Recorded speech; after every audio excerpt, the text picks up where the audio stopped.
Hello and welcome to the Bucket Lister podcast. Join your host Keith Crockford along with special guests who have travelled the world, here to share stories of their adventures and plenty of inspo to add to your bucket list. Now, let's get into today's episode. Hello everyone and welcome to this episode of the Bucket Lister podcast. I am your host Keith Crockford and today I am chatting with Tom Peacock. Hello Tom. Hi, how's everyone? Now Tom is one of our newest members of staff at the Bucket List company and he has come in to head up looking at our sustainability. Now obviously in terms of travel, that can be quite a difficult job in terms of, you know, it's very difficult to cut everything out when we need to fly to places and we need to travel all around the world. So we've brought Tom in to have a look at what we can do as a business to be more sustainable. But I suppose in terms of what we're really looking at is just to become a better business in the years moving forwards. And we've kind of set some aims of where we want to be. But I just thought it'd be great to bring Tom onto the podcast today, just to go through what we're doing as a business, but also maybe we'll talk as well about what you can do as a traveller. So, Tom, how are we getting on? What's the plan? Where are we going? You know, why have we given you this job role? Absolutely. So I think let's just start off with understanding what better business actually means in reality. So it's a phrase that I've heard thrown around a lot by different companies, but better business basically aims to address three challenges. So and you may have heard this phrase as ESG before. It's kind of similar to ESG, but so better business looks at sustainability in terms of the emissions, the greenhouse gas emissions that a business is producing, and aims to reduce those, remove those from the atmosphere. Secondly, it looks at social value. So what impact can a business have on society to help improve it, to better it? What investments can be made to positively impact other people's lives? And then the final part is around the governance. So how a business is being run and managed, what's the decision-making process, what levers do businesses have to pull in order to make a decision that will affect the long-term vision and strategy for the better. So that's essentially what better business is as a term. For us at the Bucket List company, we've got a few really simple targets and goals that we've set ourselves just to start with. So first of all, it's around understanding our environmental impact.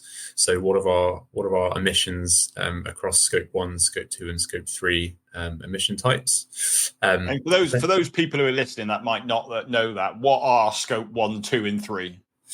So scope 1 refers to emissions that a business produces from its direct operation. So things that the business has to do in order to operate. So it's things such as your utilities for your office space, for your heating, your water consumption. It's travel for business purposes, so attending roadshows or meetings, things like that. Scope 2 is basically anything that's required to facilitate scope 1. So we're thinking traveling to an expo, for example, you're using fuel and therefore the fuel falls into scope 2. And then scope 3 is basically anything else that's created downstream as a result of a business operating. So for example, we obviously facilitate adventures and trips for our clients, and those clients will take flights and they'll use different modes of transport to get to their trip. And those flights fall under scope 3.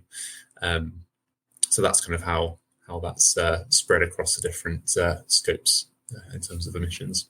And I suppose in terms of, if you look at different businesses out there, is this a harder process because we are a travel business in terms of what we do? I would say so, yeah. I think you've got your work cut out, definitely. The thing with travel is that you're very much reliant on developments with infrastructure to help reduce your scope 3 emissions. there's obviously things that a business can do to reduce the scope 1 and scope 2. So whether it's utilizing renewable energy in the office, for example, whether it's aiming to travel only when necessary for meetings and things like that, ordering merchandise from sustainable manufacturers, things along that line. But you're so reliant on infrastructure, so things like sustainable aviation fuel, whole industry transitioning to electric engines in airplanes or EVs or hydrogen vehicles. So I think, yes, to answer your question, yes, I think it's a big challenge, and I think probably harder for travel than most other industries at the moment. And I think as well, like, sustainability is not just about carbon emissions, is it, as well? I think that's the other thing that everyone needs to get their head around in terms of travel.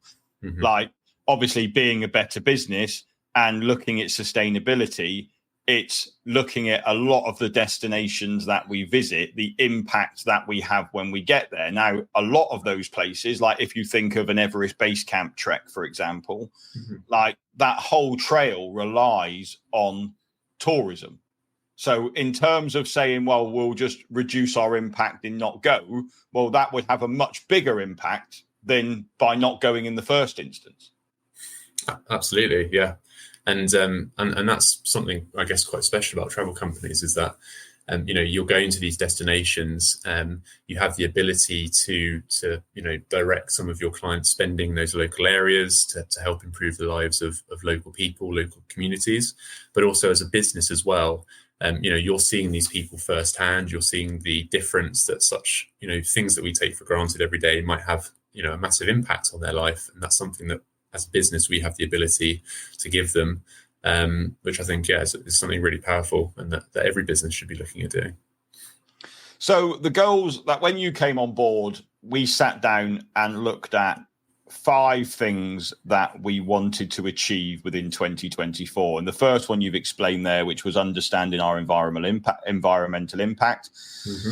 set realistic reduction targets for the emissions moving forwards, ensure we have a way to responsibly offset our emissions going forwards. And we'll come back to that one in a minute, because I think that's quite a big one. Achieve B-corp pending status with our ambition to be a certified B-corp in 2025, and then continue to invest in impactful social value initiatives across the globe. So those are the 5 things that, as a business, we are looking to put in place or achieve in 2024. And I think one thing for me is, in one thing that I've always sort of stayed away from at the Bucket List Company, I know it's a lot of conversations we've been having, is about responsibly offsetting our emissions. And I think you see it so often where it's, we'll plant a tree. And, I think ultimately I've always stayed away from that, because I've always been of the opinion, well, why are you cutting a perfectly good tree down to replace a tree, which is going to take another 10, 15 years to actually be in a position to do what the other tree was doing that you cut down? So what's our plan then for offsetting our emissions going forwards to make sure that they are responsible and they are going to have some benefit? Yeah, it's a great question. So we need to find an offsetting mechanism that is a good fit for the Bucket List Company ultimately. So when we think about offsetting, you're right, it's tree planting. There definitely are environmental positives to planting trees, right? You're removing carbon from the atmosphere, but there's a lot of damage that can be done with schemes like that as well. And to give you an example, we're working with a previous company. We looked at a company based out in Nepal, who they look at fruit trees that are indigenous to the local area, those local communities who are based out in Nepal, and through donations and funding, etc., they will purchase saplings. They'll then grow them in one of their nurseries near Kathmandu. And then once the sapling is at the appropriate age, size, health, etc., they will then give those saplings to local farmers, communities, who are, I guess, a little bit more out in the sticks, I guess you could say. And there's obviously benefit there on two fronts. You've got the fact that we're planting trees which will naturally capture carbon, remove that from the atmosphere. But on the other hand, you've also got then another mechanism that these farmers can use to generate some sort of income. So they can harvest the fruits from those trees. We know that fruit trees will deliver harvest for 20, 25, 30 years. And then that money is ultimately reinvested into the local communities and their families. So that's an example of something that could be a sustainable and also responsible way of offsetting, rather than just giving thousands of pounds to a tree planting company. You never see the benefit of that money that you've donated, and sometimes could be doing more damage than good. And then one of the other ones that we're looking to do is obviously go for our B-corp status. And B-corp has become a movement now in terms of brands that are getting it. I mean, you can think of brands such as like Patagonia is a B-corp, Finisterre is a B-corp. There are lots of outdoor companies that are now getting their B-corp accreditation. And it's something that we've looked at we've looked at it for several years now, but from my perspective, I looked at it, and if you can look at the application form for it, you'll see why I put it to one side. And then another reason why we've employed Tom as well to take this forward for us. But do you just want to explain what B Corp accreditation is and what the B Corp movement is? Yeah, definitely. So B Corp is, as you say, it's a movement, and it's also a framework, right? So when you're carrying out your initial B Corp, they call it the impact assessment. It scores your business in a number of different kind of areas. So you've got things like environment, you've got workers, you've got governance, you've got customers. And the idea is that B Corp has set the standard in terms of what they think the ideal business should look like, how they should operate, how they treat their workers, how they contribute positively to the environment, things like that.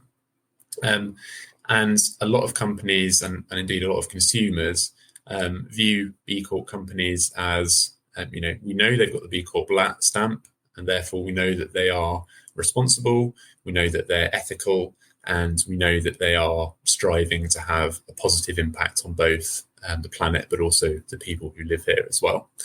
And a lot of, as you say, a lot of companies, especially in the outdoor sector, have started to move towards this kind of B Corp certification. And I think that's because I think consumers, we know, are generally speaking looking for sustainable travel, especially. And I think that B Corp stamp just gives people the reassurance and peace of mind that, their money is going to a company who, as we said before, ethical, they value the environment, they're doing positive things, they treat their workforce fairly.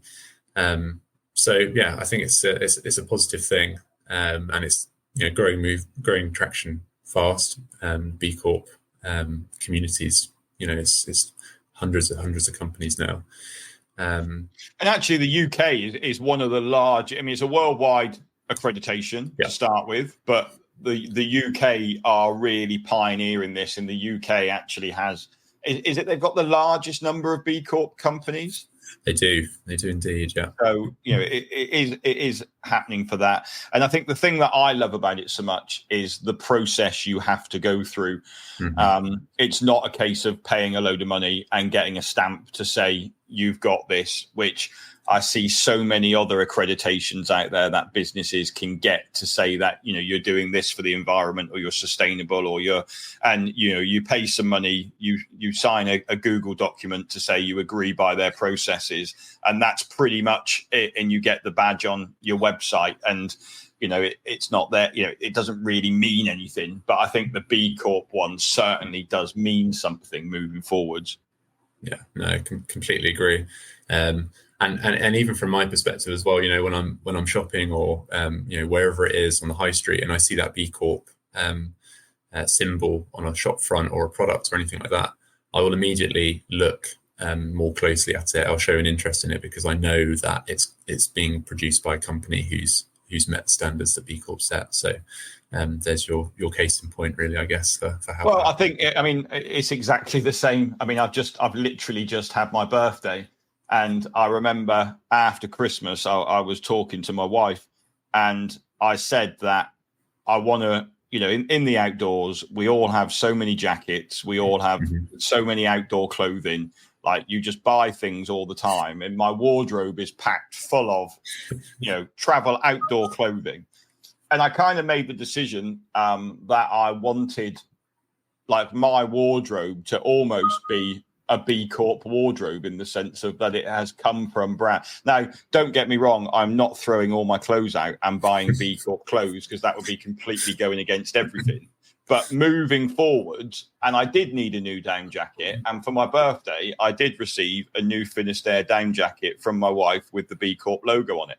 So I was perfectly happy with that. And I'm not saying to people that they need to go and replace all their kit, because that would just be, and again, it's something I want to talk about with you in a minute, Tom, but we don't want to fill landfill with kit. But if you go and buy decent kit and from sustainable brands, then the chances are it's going to last. I've literally written a blog post this morning on sustainable brands, and I'll put a link into the podcast notes.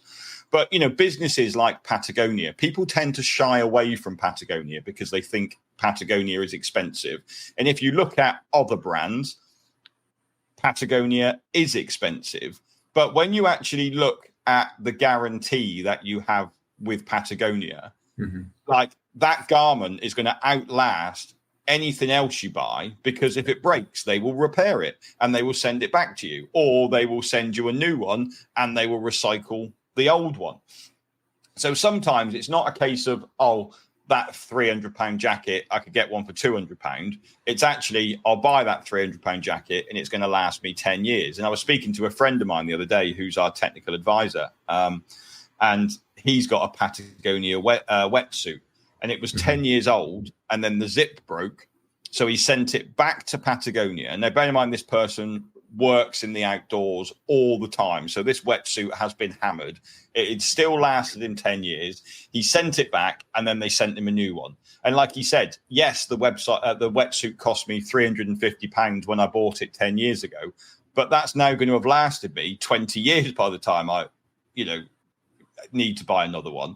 So when you work out the cost per year on that, it's actually a very cheap wetsuit, although you did need to fork it out at the start. So, so that was my kind of move towards B Corp, if you like. And anyone who knows me that's been on a trip, you will see me wearing my Jewelstone shorts, and I've worn Jewelstone shorts for a long time. And I'm pleased to say I can still continue to wear Jewelstone shorts because they are also a B Corp. So we're all good there. Great news. Tom, what about the final one then? Continue to invest in impactful social value initiatives across the globe. Now, this is something that was really, we put this in place, and then when we actually looked at it, we were already doing lots of this. But the difference being is kind of, we weren't actually telling anyone about it or saying we were doing it. It was only when we started to have conversations that it was like, oh yeah, we do that in Tanzania, or we've done that with Morocco, and we do this in Nepal. And it was just us not highlighting and making people aware of what we were doing as a business, wasn't it?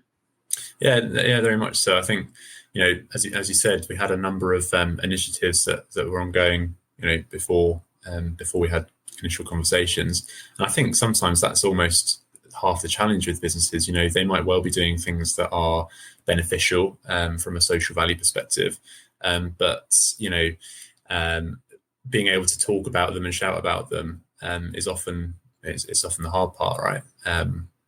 But yes, social value is all around how you can invest to better, or not necessarily invest financially. It could be investing your time or resource or whatever it is to better the lives of other people. So it could be something as simple as volunteering in maybe a local school in Nepal, or somewhere in maybe a developing nation, something like that. Bringing clients to facilities where they can also then get stuck in and help out, whether it's building or building a school or whatever it is. But social value, as I said, is one of the key pillars really of better business, and it's something that every business should be considering and actioning. So yeah, it's very important. And for us, we've spoke about our in terms better business fund, isn't it? That's kind of what we're looking at creating in 2024 is a better business fund where, we will, out of every booking that we take at the Bucket List Company, a proportion of that will go into the Better Business Fund to then allow us to do things, things like, when they had the earthquake in Morocco, we were very quick to go and raise funds for people in Imlil. But if we had this Better Business Fund already in place, we could have actioned stuff a lot quicker than we were able to, because we went out, raised funds. That was great. But obviously, if we had the fund in place, we could do things quicker. And, from our perspective, what we want to do is to invest in initiatives that can be seen by our clientele. So, if we are doing something for the good, we want to be able to have it as part of our trips, and people can then go and see it to see what their contribution is making. So, it might be working with a children's home in Tanzania. It might be working with a school in Nepal. It might be doing something in Morocco. But actually, you will pass that on your trek, and we will be able to then go and see it, help with it, do whatever that is. And I think that's a big part of what we're trying to achieve. Yeah, completely agree. And as you say, a lot of businesses will have social value investments, but the fact that we're able to show our clients when they come on our trips, this is the impact that we're having, this is how you're helping, and here's opportunity to help more if you'd like to. I think that's really powerful, and not a lot of businesses are able to do that, which I think is actually maybe one of the unique selling points of a travel company as well. So that's what we're doing, Tom, as a business at the Bucket List Company. But obviously, at the same time, I think there's also the opportunity for us to educate the hundreds of thousands of travelers that are traveling with us every year to make their small part in it as well. And we just discussed earlier about equipment and not buying single use equipment that you're going to use for your trip and then get rid of it when you get home and things like that, and filling up landfill. But I think we can play a really big role in education as well, in terms of highlighting how clients can travel more sustainably as well. Yeah, definitely. There's lots of opportunity in terms of education, lots of small things that people can do that maybe they don't think have a massive impact. But, if every client who comes on our trip does that, then, the impact will be much bigger. I think maybe one of the more obvious ones is, people may well need to fly long haul to get to their destination. That's kind of unavoidable at the moment. But how those people get to the airport, how they come back from the airport back to their home, that's something that they could change. Taking the train, finding other people who live locally to them, who are maybe also coming on the trip and sharing that travel. Something so small, but it has little inconvenience on those people as well. That will also ultimately help to reduce emissions. You touched on kits as well. If you have the option to hire kit for your trip, then definitely do that, right? You're not. Well, I mean, that was one of the projects that we actually spoke about, wasn't it? Was looking at setting up kit hire places in the destinations that we go to. So we could almost set up somebody to hire out kit. That's their little business that they've got. And then our clients would hire the kit off them when they then went out on that trip. So you're giving somebody a business, but at the same time, you're reducing buying all of that or some of the kit that you may need for your trip. Yeah, and that's exactly. That's a great example. Yeah, those are some of the two. Maybe one of the main things that people could be doing. I mean, just having good etiquette as well while on trips. So minimizing the wastage. Using a reusable water bottle, not leaving food waste on trails that you're walking on. There's lots of small things, but if everyone did them, they'd have a big impact. So that's why it's important. Well, I think you're dead right. I think if you think of an Everest base camp trek, for example, if everybody took a filtered water bottle with them, you're on a 13-day trek, and you're probably going to go through 3 bottles of water a day at least. So say we've got 16 people on a trip, that's 48 plastic bottles a day we are getting rid of. And my maths is not that quick to do 48 times 13. If I wasn't on a podcast chatting to you, I could probably do it in my head, but I can't do it whilst I'm speaking at the same time. But let's just say that's a lot of bottles that we're taking out, and that's just from one group. And also as well, it's also the cost to you, because you're having to buy that water, which gets more expensive as you go up an Everest base camp trek. And you're just filling up your filtered water bottle that you've bought for, £30 before you've left the UK. So, that one purchase will pay for itself, but it will also, stop a load of single-use plastic needing to be recycled as well, which I will say that they are doing a lot better now in Nepal in terms of, bringing stuff back down to Namche, recycling it. But, thinking about, I was out in the Maldives last year, simple things like on our Maldives trip, for example, and we were discussing this the other day, Tom, like we're not taking a seaplane, we're taking a passenger ferry to get to the island. So we're not using that. That's one thing that we've done to cut down on our environmental impact on that trip. Rather than doing a private speedboat, we've done the passenger speedboat that goes every day. So these are the little changes that we're looking to make to our itineraries. And, like I said, we've still got to get to that island, but it's how we get to the island. And you can be doing the same, and we did, going back to the customer transport, we put that out to all of our customers the other day. And did we have any data? Have we got any data from that? The majority of people did. Well, it was about 50% when it drove, and then 50% used other forms of transport. Yeah, exactly. And it was quite interesting that quite a lot of people did say they car shared as well. Like they did say, and with us, what we do is we'll set up a WhatsApp group prior to the trip, and we do see those conversations happening in the WhatsApp group saying, I am coming from here, does anyone want to share a lift down? So that is happening, which is great, but we just want to try and see a little bit more of it. And I suppose it's just, like we say, it's those 10% differences, isn't it, that are going to make the difference. If everyone makes a 10% impact, then that impact becomes huge. Yeah, absolutely. I think that's probably relatable for climate change in general, actually. If everyone did their little bit, that little bit will soon add up to something big, and a bigger impact, a bigger positive impact, is not a bad thing. So.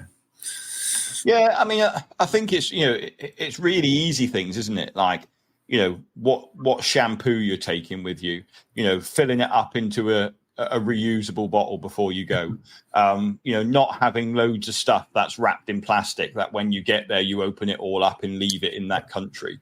There's all these little things that you can think about when you're packing your bag. And like we said about going shopping beforehand and just thinking about, yes, I could buy this top for £5 that I would probably have to throw away when I got home, or I could buy this top for £30 that's going to last me a lifetime. Now, I know that seems a big difference on top of your trip, but ultimately, if you're going to be traveling for a long time, then, and the thing with outdoor clothing is it doesn't really, it's not like a fashion in the sense of there's a new range that comes out in 6 months' time and you have to have the new one.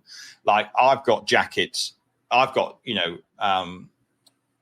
insulated jacket. I've got one that's like 20 years old now, and it's still perfectly fine, and I still wear it. It's too warm to wear in this country, but it's in my wardrobe. And they actually still make that jacket 20 years on. It's still the same jacket that they make. Obviously, there's probably a few little differences to it, but ultimately the jacket is the same. So, let's do the, buy cheap and buy many. Let's not go down that avenue. Let's look at, and like you say, if you can, then do look at higher in the kit. If you're only going to do one of these trips once, and you think, I'm going to go and do a Kilimanjaro, I'm going to do an Everest base camp because it's been on my bucket list, but I'm never going to do another trip, I just want to do this one, then there are plenty of hire companies in the UK that you can go and hire an Everest base camp bundle or a Kilimanjaro bundle that you just ship back to them when you get back. That stuff's all going to be reused, and you're not going to be putting anything into landfill. So these are some of the little things that I think you guys as clients and people who are going on these trips can be doing. And they are going to make a huge difference. And ultimately, we can, if you want to go to Nepal, we've got at the minute, you could get the train to Nepal, but it's going to suddenly become a very long trip if you overlanded it to Nepal. Like it's not really feasible. So we are going to end up going in and using flying as our main mode of transport. So from a tourism perspective, we don't want to, we can't stop that.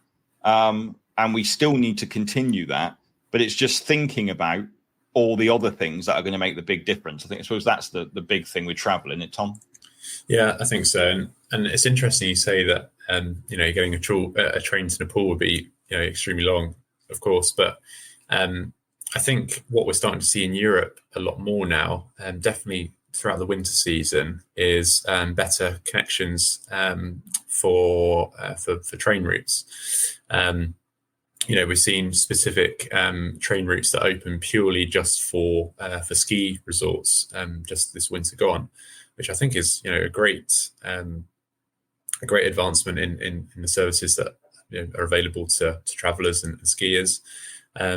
And we're seeing more connections between London, Paris, Brussels, etc., to bigger alpine towns as well. So I think definitely within Europe, that's probably advancing a little bit quicker than in other parts of the world. But I think it's a good sign, right? If it's happening in Europe, then there's no reason why it can't catch on in other areas of the world as well. So yeah, I think it's a positive thing. Yeah, and I think you're right. I think like you said earlier, we are the problem with travel companies is we are waiting for that investment and movement in the actual physical networks before we can really do anything about it. Mm-hmm. Once an option does become available, then that's a decision that we can then make. But ultimately, at the minute, those options aren't available to us as travel companies or to you as travelers.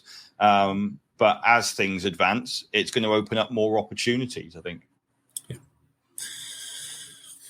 Well, Tom, thanks ever so much for coming on today and having a little chat with us about what we're doing at the Bucket List Company to be a better business, and also for your input on how our travelers and travelers alike can be better travelers, I suppose. And there'll be more. This is an ongoing thing. This isn't a 1 month thing, and you won't hear about it again. This is something that you're going to be hearing a lot about from the Bucket List Company over the next couple of years as we move forward. So a bit of a different episode today, but one that I thought would be important to have that conversation over. And I hope you did find it interesting to hear what we are doing to become a better business. So until next week, thank you very much. Goodbye. Thanks for listening to this episode of the Bucket Lister podcast. Be sure to click follow to be alerted for next week's episode. For more travel inspiration, check us out at www.thebucketlistcompany.co.uk or follow us on socials. See you next time.